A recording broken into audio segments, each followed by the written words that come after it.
Vamos a continuar estudiando el trabajo de Dios. Dijimos que por lo menos hay 10 aspectos del trabajo de Dios en el Antiguo Testamento. Pero antes de que nosotros habláramos de los 10 aspectos del trabajo de Dios en el Antiguo Testamento, nosotros tenemos una palabra bien maravillosa en el Nuevo Testamento que nos revela que Dios trabajó antes del Antiguo Testamento. O sea que vimos nosotros que antes de que se registraran todos los acontecimientos en el Nuevo Testamento del trabajo de Dios, si no fuera por el apóstol San Pablo, nosotros no entenderíamos la preexistencia, o sea, no entenderíamos la eternidad pasada. Pero gracias a Dios por el apóstol San Pablo, porque por medio de sus epístolas nosotros podemos conocer que Dios trabajó antes de declararnos en el Antiguo Testamento su trabajo. Y el trabajo de Dios en la eternidad pasada es un trabajo espiritual, es un trabajo que se llama creación y que está detrás de la cortina, está en la eternidad pasada. Dios trabajó creando en la eternidad pasada. Seguido a eso, Él nos revela 10 aspectos de su trabajo en el Antiguo Testamento.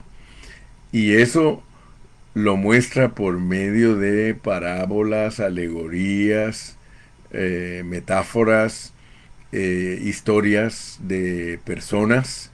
Usa toda esa gama de declaraciones divinas. Así que cada parábola, cada metáfora, cada alegoría, cada tipo que Dios usa, nosotros podemos entender el trabajo de Dios. Luquitas, te me fuiste y no pude darte la bendición, pero aquí en este programa te doy la bendición. Señor, te ruego por Lucas Hernández, que está en Honduras. Te pido, Padre, que lo guardes allí visitando a su familia.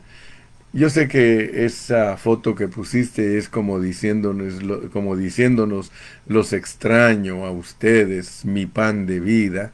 Pero Luquitas, cuando terminé de predicar, no sé, te busqué y no viniste enfrente para que orara por ti, pero aquí te estoy bendiciendo. A la distancia, extiendo mis manos para bendecir a mi hermano Lucas Hernández en Honduras. Disfruta tu familia, disfrútalos a todos. Yo sé que muchos de ellos tenían 24 años de no verte y regresaste a Honduras ya sin poder tener tu voz natural, pero todos te amamos y con ese microfonito que nos hablas, te queremos mucho. Recibe nuestro cariño, nuestro amor en Cristo. El hermano Carrillo te quiere mucho, Luquitas. Le digo Luquitas porque el hombre es un poquitito más bajito que yo. Yo soy chaparro, pero él es chaparrito. Dios lo bendiga, mi hermanito. Amén. Ya te bendije, pues, Luquitas. Ya me perdonaste porque no oré por ti antes de irte. Pero aquí estoy y para el Señor tiene validez también ahorita. Entonces volvamos a nuestra lección. Les decía que en el Antiguo Testamento hay 10 aspectos del trabajo de Dios. Y por eso fue que hablamos que esas 10 cosas que están en el Antiguo Testamento tienen que ver con el primer aspecto, que es la creación, con el segundo aspecto, que es la hechura y formación del hombre. El tercer aspecto ya nos lo pone como un proceso. O sea que Dios, después de que nos declara Pablo que Dios trabajó en la eternidad pasada, nos empieza con ilustraciones, con metáforas, con historias, nos empieza a mostrar su trabajo. Y cuando ya Él lo muestra para que sea visible su trabajo, eso ya tiene que ver con la hechura y con la formación del hombre. Después de eso, nos habla a través de parábolas y tipos y sombras y alegorías el proceso por medio del cual él va a llevar a cabo su propósito ya en la vida visible. Y por eso luego estudiamos el aspecto número 4, que es usando a Abraham para enseñarnos que los cristianos tenemos un llamamiento, pero solamente lo está certificando. El llamamiento de Abraham sirve para que nosotros entendamos que en el cielo tuvimos un llamamiento. Por eso hemos explicado versículo por versículo. En Hebreos 3:1 ahí dice que nosotros somos participantes de un llamamiento celestial. Así que en nosotros todo el inicio del plan de Dios con nosotros, su iglesia, comenzó en el cielo.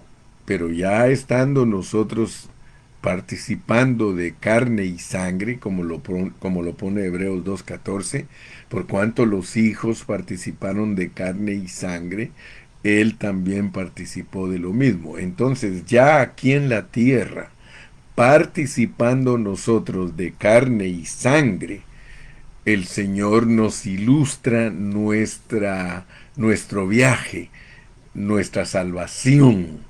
O sea que el Señor ilustra todo el trabajo que va a efectuar en nosotros mientras estemos aquí en la tierra. Entonces el aspecto número 4 es el llamamiento de los creyentes, y para ello usa a un hombre que se llama Abraham. Y por medio de Abraham nos muestra que nosotros obedecemos por fe el Evangelio, y entonces nuestra carrera como cristianos queda ilustrada como un viaje. Amén. Entonces hoy vamos a entrar al aspecto número 5, porque el aspecto número 5 nos va a explicar cómo es que Dios cumple en su iglesia todos los detalles que Él ya tiene previstos, predestinados, para que nosotros, los que un día perdimos la gloria, por cuanto todos pecaron, están destituidos de la gloria de Dios. Entonces Dios quiere que recuperemos esa gloria, y por eso nos enseña por medio de tipos, sombras, parábolas, alegorías, metáforas, personajes, nos muestra todo el trabajo que Él va a efectuar en nosotros espiritualmente para llevarnos de regreso a la misma gloria que tuvimos antes que el mundo fuese. Todo eso está bien explicado por Cristo, y el itinerario de Cristo, el viaje de Cristo a la tierra, es un viaje corporativo, porque todos nosotros fuimos creados en Cristo Jesús. Entonces, Dios prometió a Abraham, y ya hemos estudiado también lo que es una promesa, lo que es un pacto. Ya entendimos que Dios comienza dándole a su pueblo promesas. Después, debido a que nosotros somos incrédulos, Él legaliza sus promesas. Y cuando Él legaliza sus promesas se llama pacto. O sea que una promesa legalizada se llama pacto, y para eso usamos el matrimonio como un ejemplo. Nosotros, cuando nos casamos con nuestra esposa, el ministro está frente a nosotros y él nos dice que lo que estamos haciendo es un contrato, un pacto. ¿Por qué? Porque el amor que tiene el esposo para la esposa y viceversa se legaliza firmando un documento, y eso se llama pacto. Cuando uno se casa con su esposa, la esposa es la mujer de su pacto. Entonces ese pacto es inquebrantable debido a que se legalizó, se volvió un documento legal. Entonces Dios actúa de la misma manera, pero Él dio promesas. Entonces el trabajo que Él desarrolla con nosotros, estando ya aquí en la tierra, nos lo explica por medio de sus siervos. Él usa a Abraham para mostrar que Abraham, y por eso Abraham es una sombra. Abraham es una sombra de algo que Dios va a efectuar. Y el Señor viene con ese ciclo de realidad, sombra, realidad, sombra, realidad, sombra. Siempre Dios trabaja de esa manera. Por ejemplo, la realidad de nosotros está en la vida del Espíritu. La realidad que Dios se propuso en nosotros está en la esfera espiritual, en el cielo. Pero luego tomamos cuerpo, carne y sangre y se vuelve una sombra. Pero noten pues que después la sombra se vuelve otra realidad. Así funciona el propósito eterno de Dios. Sombra, realidad, sombra.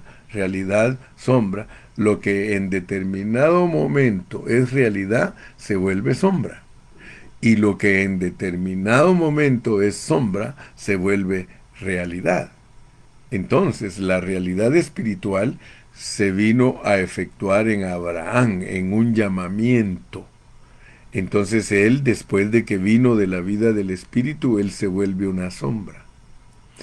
Luego, después de que él es sombra, nos volvemos una realidad la iglesia, porque la vida de Abraham es la vida de los creyentes. Entonces Abraham es la sombra de la vida espiritual de los creyentes. Pero noten pues cómo este ciclo es indispensable entenderlo. Este ciclo tenemos que entenderlo porque si no lo logramos discernir, entender, entonces nosotros nos vamos a quedar cortos en la revelación divina, ¿verdad? Entonces, veamos pues cómo Abraham en la preexistencia Dios lo escogió y lo predestinó, en el tiempo lo llamó. En la realidad, él lo tenía espiritualmente. En la sombra, lo tiene físicamente.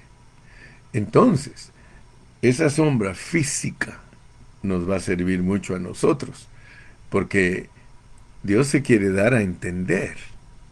Dios quiere que nosotros lo entendamos para que así nosotros sepamos que ahorita que estamos en el proceso, tenemos que entender nuestra sombra, pero tenemos que entender nuestra realidad. Abraham entendió su realidad, él sabía que él venía del cielo, él sabía que su llamamiento fue celestial, pero aquí en la tierra lo llamó físicamente para poseer cosas físicas. Por ejemplo, a él lo sacan de su tierra y de su parentela, físicamente hablando, para que posea una tierra física. Pero como esa es una sombra y que Dios quiere que experimentemos la realidad, Él lo usa a Abraham para enseñarnos a nosotros que en nosotros también hay una realidad en esa sombra. La realidad de nosotros es espiritual, porque venimos de realidad a sombra y de sombra a realidad. Pero no nos espantemos ni nos asustemos, porque lo que para nosotros en determinado momento es una realidad, otra vez, yo creo que usted ya lo vio, ¿verdad? Vida espiritual, realidad. Historia de Israel con todos sus personajes, alegorías, tipos, sombras, etcétera, etcétera. Sombra. Realidad, la iglesia. La sombra enseña la realidad de la iglesia. Todo lo físico de Israel, cuyo fundador es Abraham, toda esa sombra es para que tengamos una realidad espiritual en la iglesia. Pero nosotros nos volvemos la realidad otra vez, como teníamos la realidad en el espíritu. Pasa la sombra y nosotros nos volvemos realidad, pero como todo lo que es realidad se vuelve sombra, entonces la realidad de la iglesia es la sombra del milenio. Nosotros tenemos que alcanzar a ver eso. Dicho en otras palabras, supongamos que usted un día es vencedor y Dios lo escoge para que reine con Cristo en el milenio. Cuando usted esté reinando con Cristo en el milenio, usted va a estar en la vida espiritual. Yo voy a estar en la vida espiritual. Entonces, lo que ahorita es una realidad con respecto al Antiguo Testamento, en el milenio, la realidad de la iglesia viene a ser otra vez una sombra. Yo espero que Dios le abra a usted su entendimiento. Pero ahora vamos a entender pues en el proceso que estamos. Porque para entender el proceso, Dios promete a Abraham. Dios promete a Abraham que a través de su simiente, Dios le promete a Abraham que a través de su simiente, pero es una sombra. O sea que Dios le promete que a través de Isaac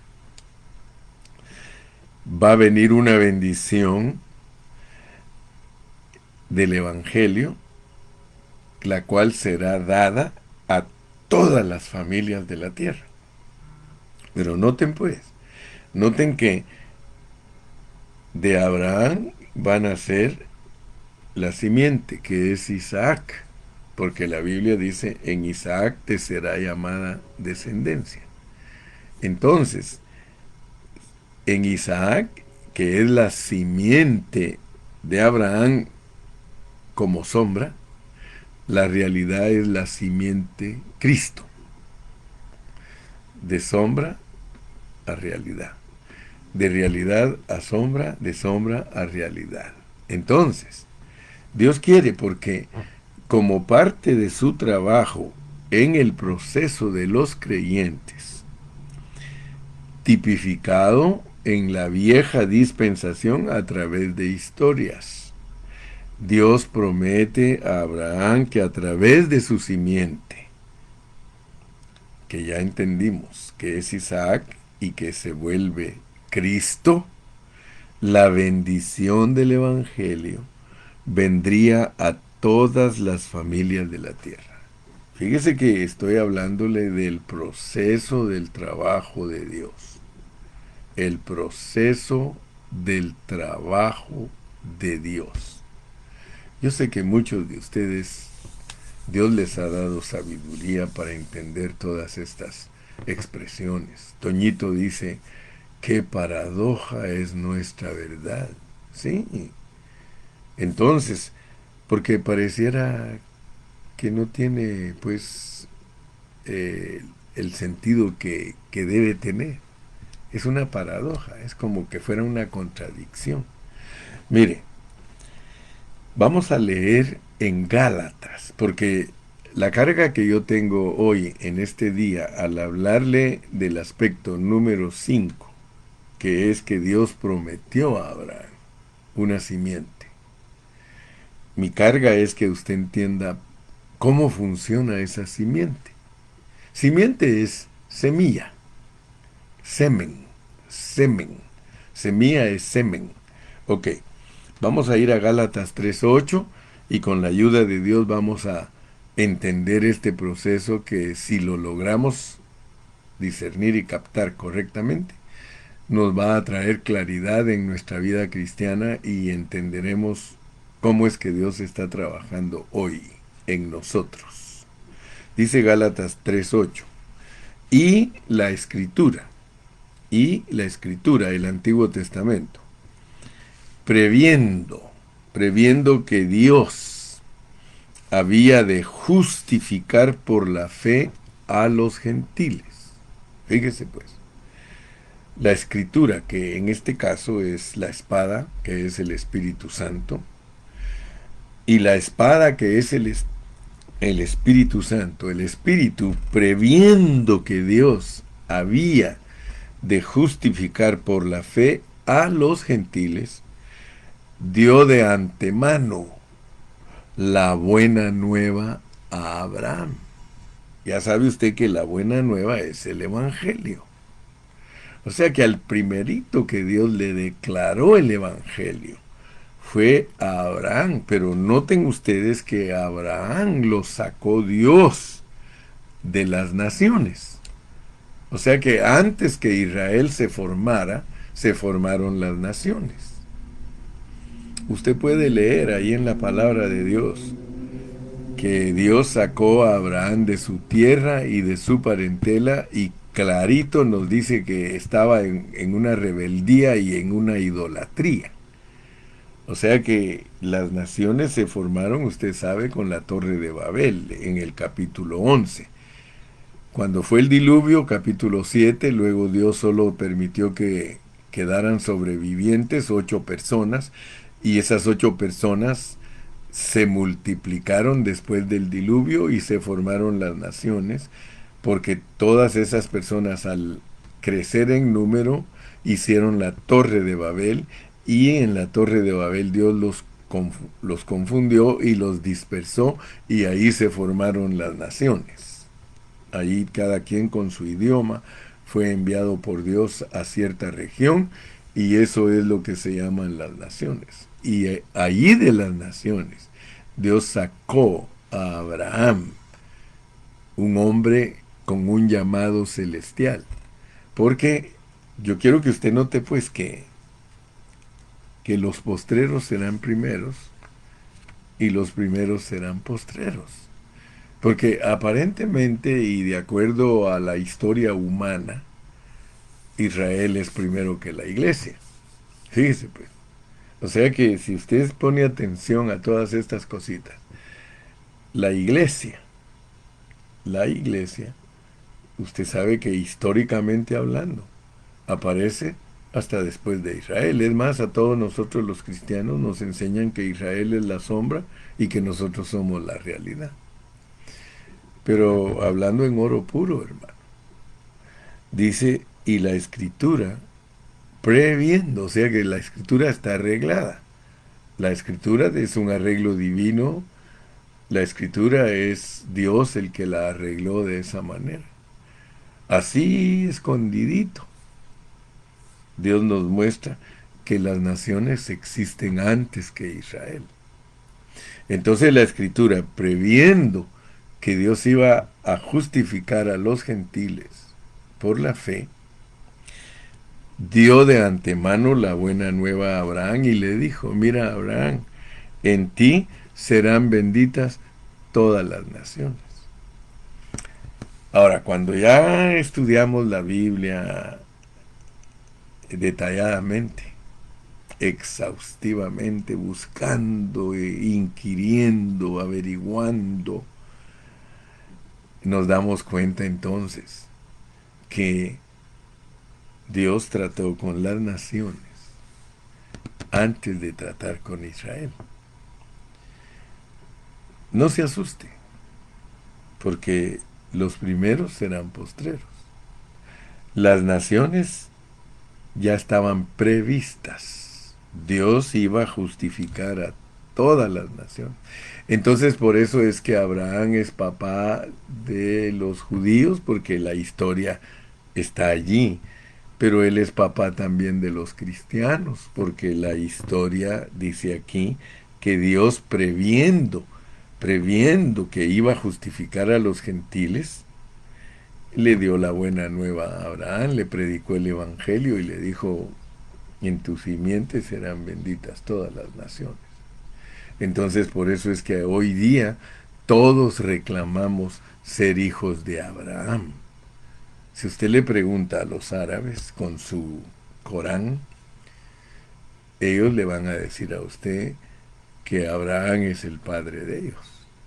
Si usted le pregunta a los judíos con su Torah, ellos le van a decir a usted que Abraham es su papá. Si usted le pregunta a los cristianos con su Biblia, ellos le van a decir que Abraham es su papá por la fe. Y como mire aquí dice que por la fe, dice, Y la Escritura, previendo que Dios había de justificar por la fe a los gentiles, dio de antemano la buena nueva a Abraham, diciendo, en ti serán benditas todas las naciones. Ahora, aquí tenemos que poner mucha atención porque mucho cristiano no entiende cuál es la bendición a la cual se refiere Dios, que daría a las naciones. Algunos tienen la idea, pero no la tienen en una forma bien explicada. Mire, en el versículo 14 de allí mismo, de Gálatas 3, mire lo que dice. Oiga bien, para que en Cristo Jesús la bendición de Abraham, en Cristo Jesús la bendición de Abraham alcanzase a los gentiles, a fin de que por la fe recibiésemos la promesa del Espíritu. Ah, mire qué tremendo es esto. Mire qué tremendo. Porque resulta que la bendición de Abraham en su simiente, que era Isaac, y que se vuelve una realidad en la persona de Cristo, al volverse una realidad en la persona de Cristo, tenemos que entender qué es lo que Dios nos ofrece a través de Isaac y de Cristo. A través de Isaac nos ofrece la sombra. A través de Cristo nos ofrece la realidad. Pero noten que lo que Dios le había prometido a Abraham era que por fe se recibe la promesa del Espíritu. O sea que la promesa de Abraham es el Espíritu. Para esto, usted tiene que abrir su corazón y su entendimiento. Porque la bendición de Dios para todas las naciones es el Espíritu Santo. Ahora usted me preguntará, hermano, ¿y cómo funciona esto? ¿Cómo es que Cristo es el Espíritu Santo? Porque esa simiente es la que Dios nos revela que es la bendición para nosotros. Pero si alguien no entiende, porque mire, tiene que leer más. Vamos a leer el versículo 16. Estamos en Gálatas 3:8, 3:14, ahora vamos con el 3:16. Ahora bien, a Abraham fueron hechas las promesas y a su simiente Isaac. No dice y a las simientes, como si hablase de muchos, sino como de uno, y a tu simiente, la cual es Cristo. O sea que por eso estamos estudiando el trabajo de Dios en la esfera espiritual, en la preexistencia, el trabajo de Dios en el Viejo Testamento, en la vida física, las historias y los personajes, el trabajo de Dios en la iglesia, porque resulta que Cristo es para la iglesia. Yo no me achicopalo. Yo le doy gracias a Dios, hermano, porque hace muchos años yo aprendí lo que es el Dios triuno. Y siempre lo he dicho y lo lamento, de que hayan hermanos que no entienden a Dios Padre, Hijo y Espíritu.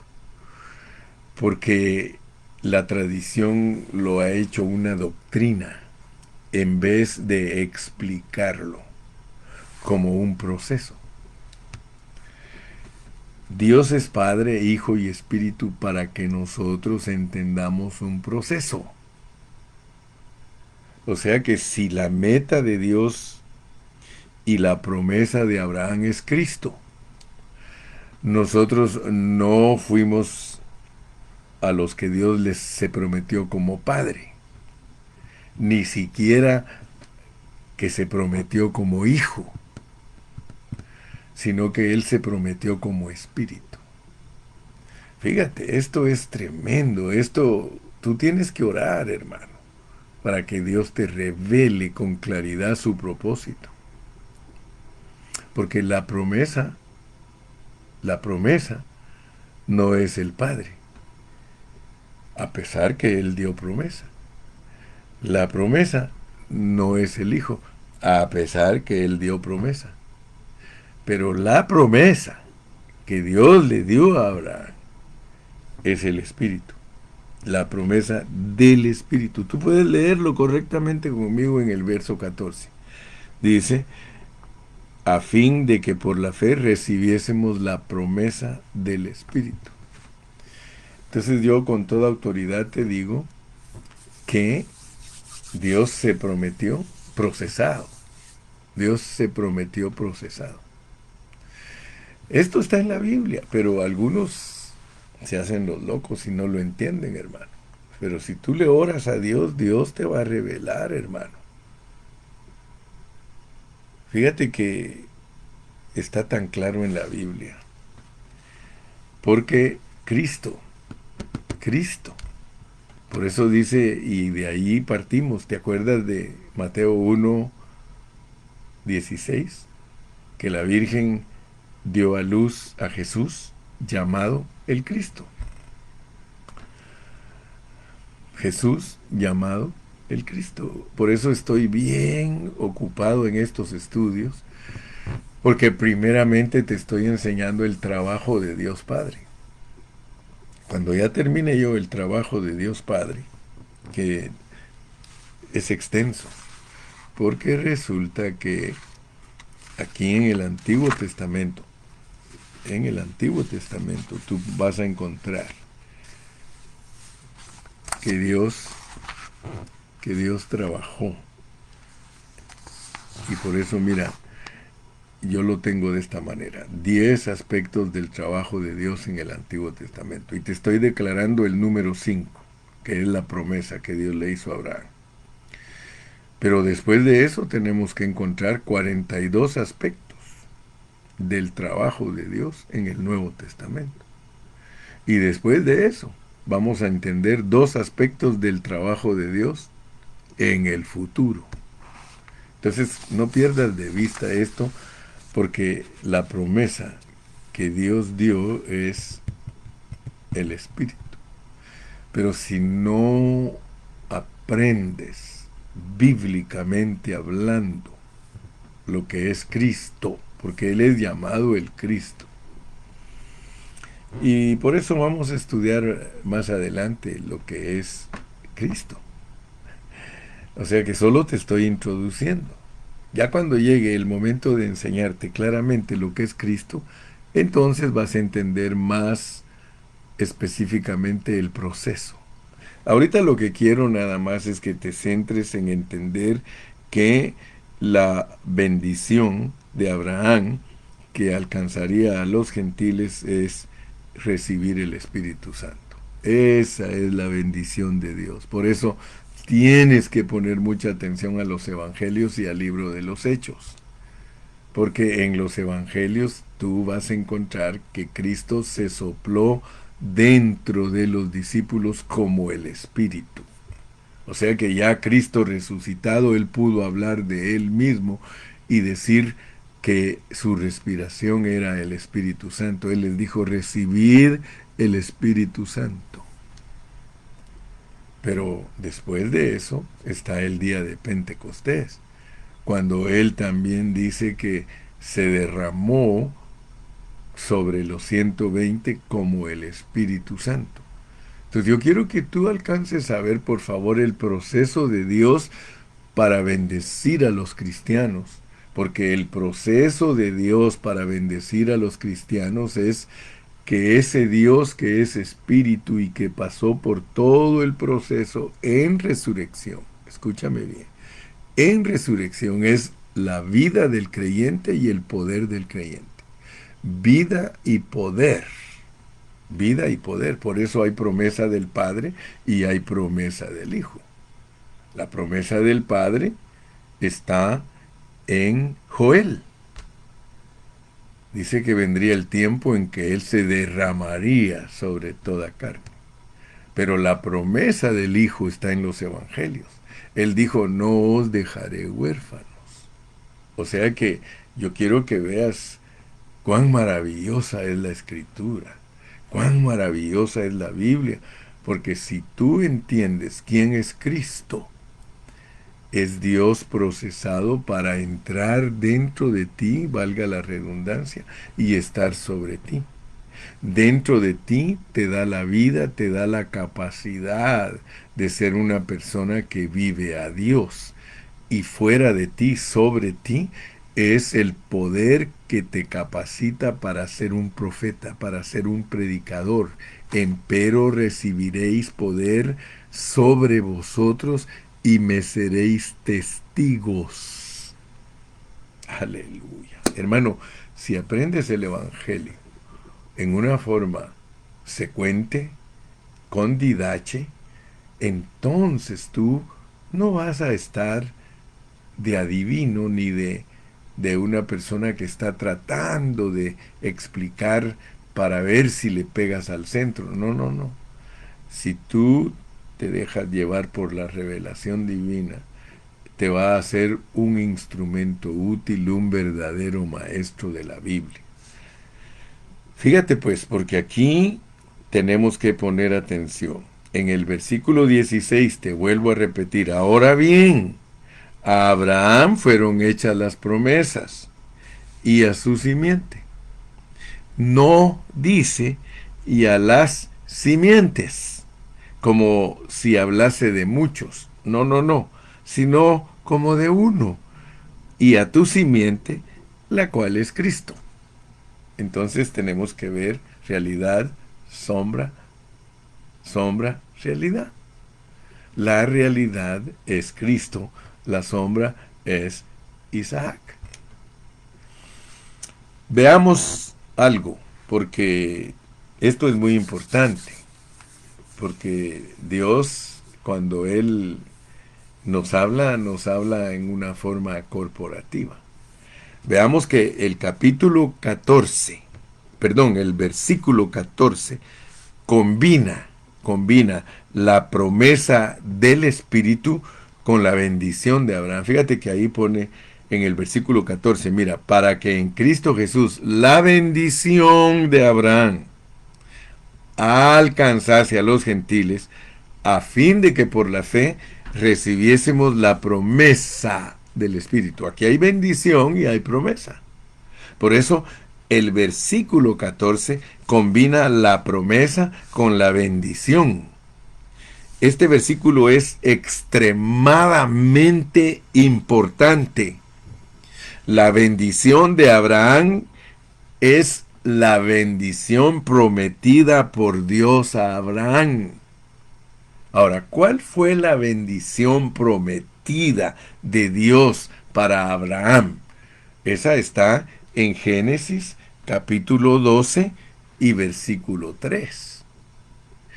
Vamos a leerla. Génesis capítulo 12 y versículo 3, porque si no entendemos, hermano, la bendición y la promesa, yo dudo que usted sea un buen cristiano. La bendición y la promesa, la bendición y la promesa, bendición y promesa. Mire cómo le dijo Dios aquí en Génesis 12 y versículo número 3. Bendeciré a los que te bendijeren, y a los que te maldijeren, maldeciré, y serán benditas en ti todas las familias de la tierra. Fíjese pues, la promesa que Dios le dio a Abraham es de que él iba a ser honrado. Bendecir a alguien es bien decir de esa persona. Todo el que hable bien de Abraham, Dios lo va a bendecir, va a hablar bien de él. Si yo hablo bien de Abraham, yo estoy bendiciendo a Abraham, porque estoy hablando bien de Abraham, eso es bendecirlo. Mira, cuando yo le digo a un hermano, bendiciones, eso es profundo y eso es comprometedor, hermano. Usted me ve a mí, muchos hermanos también usan esa expresión. Bendiciones, hermano Carrillo. Bendiciones, hermano Juanito. Bendiciones, hermano Luquitas. Bendiciones, Jorge. Bendiciones, Rafael. Bendiciones, Gustavo. Mire, bendiciones lo compromete a usted, que nunca va a hablar mal de ese hermano. Bendiciones, mi hermana fulana. Quiere decir que yo solo hablo bien de usted. Bendiciones. Bendeciré al que te bendiga, pero maldeciré al que te maldiga. Si yo hablo mal de Abraham, escuche bien, si yo hablo mal de Abraham, yo lo estoy maldiciendo. Entonces Dios me va a maldecir a mí, va a hablar mal de mí. No espere que Dios hable bien de usted si usted se expresa mal de Abraham. Pero lo tremendo es que esta bendición se vuelve corporativa, porque es para las naciones, es para las familias. Ahora note pues, ahorita le doy el versículo donde usted puede ver que la bendición y maldición para Abraham se le vuelve corporativa. Mire pues, vayamos a Números. Números 24. Vaya conmigo a Números 24. Números 24 y versículo 9. Números 24 y versículo 9. Ya hemos hablado de lo que es Cristo como león y como leona. Si no se acuerda, más adelante lo repetiremos.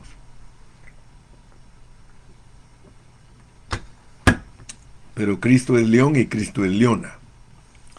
Cristo como león ataca, avisa y ataca. Como leona se echa a cuidar sus cachorritos. Ok.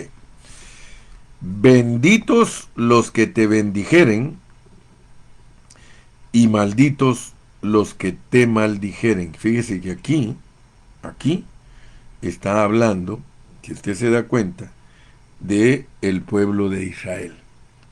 El pueblo de Israel. Para todas las naciones de la tierra es la bendición, y bendeciré a los que te bendijeren, y a los que te maldijeren maldeciré, y serán benditas en ti todas las familias de la tierra. Yo quiero decirle que Abraham solo sabe dar bendición. Abraham bendice a todas las familias de la tierra. Todas las familias de la tierra tienen que bendecir a Abraham. Pero note algo. Aquí en el capítulo 24 de Números está diciendo que el que bendiga al pueblo de Israel, porque aquí está hablando de Israel. Si tú lo lees, el capítulo 24, dice: cuando vio Balaán que parecía bien a Jehová que él bendijese a Israel.